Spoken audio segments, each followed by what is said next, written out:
Alright, so nandito na tayo sa next part ng ating in-depth Phases of a Trader video series natin. So we are at the second part already. In this video, we will be talking more about phases 3 and 4. Recap lang na onte, no? Phase 1 is you will be exposed to just one type of pattern. Gagawin nyo lang para magkaroon ng muscle memory, magkaroon ng discipline, magkaroon ng habits on just following what we tell you to do. Next, kapag phase 2, you will be introduced to more patterns that you will try. So yung mangyayari dyan ay malalaman nyo kung ano yung bagay sa inyo, you will develop critical thinking skills and good judgment pagdating sa pagpapasok ng trade. So next naman sa phase 3, we will focus more on risk management. So ano bang ibig sabihin ng risk management? Risk management means na meron kang certain risk appetite per trade. Okay? An example of that is you will see a lot of traders recommend na mag-stick to kunyari 1% risk exposure, 2% risk exposure. So ano yung meaning niyan?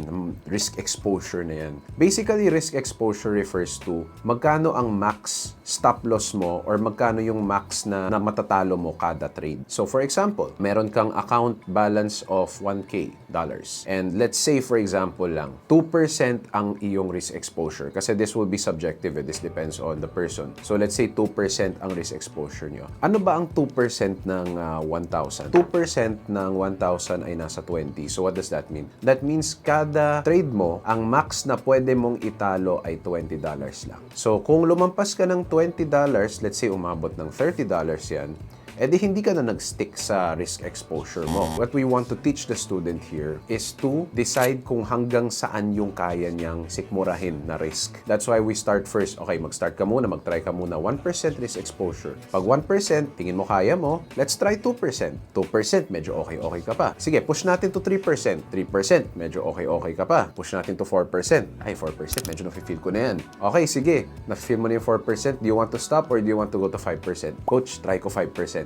5%. Pag 5%, coach, parang medyo gusto ko bumalik. So that's when we recommend, baka mas bagay ka sa etong risk exposure, like maybe 4% or 3%. What we want to see is kung hanggang saan mo kaya. Okay? Para at least ikaw mismo ang makaka-determine kung ano yung magiging risk exposure. Kasi risk exposure is quite subjective. It will really depend on yung tolerance ng tao. So for example, there are some traders hanggang 2% lang ang kaya nila. Kasi yan talaga yung personality nila. Or if you're like me, 5 to 10%, usually yung pinupush ko. That one you have to determine or we will guide you on determining kung ano yung bagay sa'yo. Kapag nalaman mo na yung risk exposure mo, syempre doon na base yung iyong lot sizes. So you will be basing your lot sizes on kung ano yung risk exposure mo. So once you determine that, ready ka na pumunta sa phase 4. So notice no, from phase 1, 2, and 3, wala pa tayong pinag-uusapan ng indicators. Wala pa tayong pinag-uusapan ng fundamental analysis. Wala pang sentiment. Bakit? Kasi it's all about discovering what works for you first and discovering that discipline para ma-implement mo kung ano yung nag-work para sa'yo. Okay? From the phase 1, na-develop mo na discipline, phase 2, na-develop mo diskarte, phase 3, alam mo na kung ano yung tolerance mo pagdating sa risk. Now, you're in phase 4, it's all about creating your own strategy. And syempre, doon ka namin i-guide.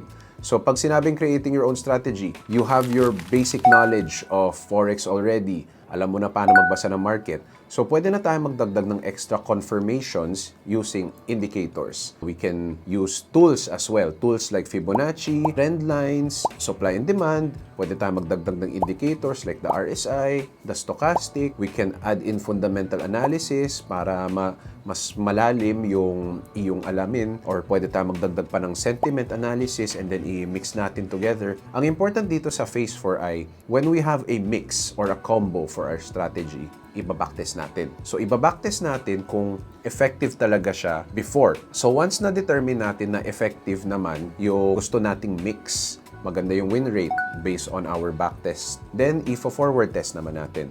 Pag sinabi nating forward test, we will try to trade using a demo account in using that strategy. So, syempre, ila-low risk muna natin yan.